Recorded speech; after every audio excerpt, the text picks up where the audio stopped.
This channel does not promote any violent, harmful, or illegal activities. All content provided by this channel is meant for an educational purpose only. RG Kar মামলায় নিম্ন আদালতে দোষী সাব্যস্ত হয়েছে সঞ্জয় রায়। সর্বোচ্চ শাস্তি নয়, তার আমৃত্যু কারাদণ্ডের নির্দেশ দিয়েছেন শিয়ালদা আদালতের ফার্স্ট জাজ অনির্বাণ দাস।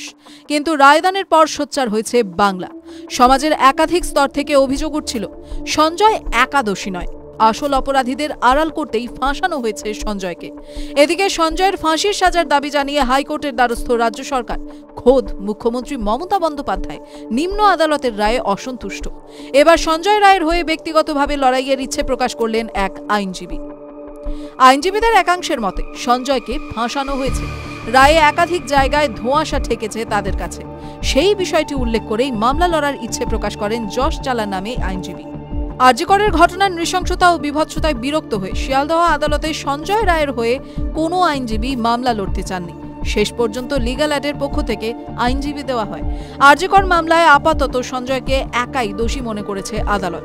গত সোমবার যখন শিয়ালদা আদালতে সঞ্জয়ের সাজা ঘোষণা হচ্ছে, তখন তার ফাঁসির পক্ষে জোরালো সওয়াল করেছিলেন সিবিআই এর আইনজীবী। কিন্তু সঞ্জয়ের যাতে সর্বোচ্চ সাজা না হয় তার জন্য লিগ্যাল অ্যাড নিযুক্ত আইনজীবী সেজুতি চক্রবর্তী ও কবিতা সরকার প্রাণপণ চেষ্টা চালিয়েছিলেন। তাদের হাতিয়ার ছিল একটাই শব্দবন্ধ। শেষমেশ তাতেই মান্যতা দিয়ে বিচারক বললেন, এই ঘটনা বিরলের মধ্যে বিরলতম নয়।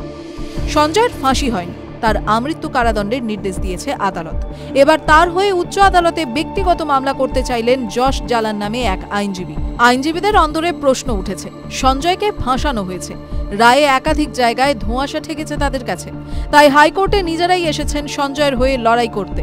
আইনজীবীদের একাংশ এটাও মনে করছে সঞ্জয়কে বাঁচিয়ে রাখা অত্যন্ত জরুরি, কারণ বিচারকের মতেও সঞ্জয়ের থেকে ভালো কেউ জানেন না আসলে কি হয়েছে। তাই সত্যি যদি কোনো মাথা থেকে থাকে, সত্যি কাউকে আড়ালের প্রয়াস চলছে, সেক্ষেত্রে সেই নাম জানার একমাত্র হাতিয়ার সঞ্জয় মনে করছেন আইনজীবীদের একাংশ। বুধবার হাইকোর্টে বিচারপতি দেবাংশু বসাকের বেঞ্চে চলছে নিম্ন আদালতের রায়কে চ্যালেঞ্জ করে রাজ্যের মামলার গ্রহণযোগ্যতা নিয়ে সওয়াল জবাব। তখন অন্যদিকে হাইকোর্টে মামলা করতে হাজির আইনজীবী যশ জালান ও তার সহযোগী। তাদের অভিযোগ, জেলে তাদের সঞ্জয়ের সঙ্গে দেখা করতে দেওয়া হচ্ছে না। এদিন আদালতে অভিযোগও করেন এই আইনজীবী। সূত্রের খবর, যশ নন, তার সিনিয়র কোনো আইনজীবী এই মামলা লড়বেন। মামলাটি মৃত্যুদণ্ড বিরোধী কোনো এক এনজিওর পক্ষ থেকে করা হবে। ভারতবর্ষে মৃত্যুদণ্ডের বিরোধিতা করে এই মুহূর্তে অনেক এনজিও কাজ করছে। তেমনি স্বেচ্ছাসেবী সংস্থার পক্ষ থেকে মামলা করা হবে জানা যাচ্ছে।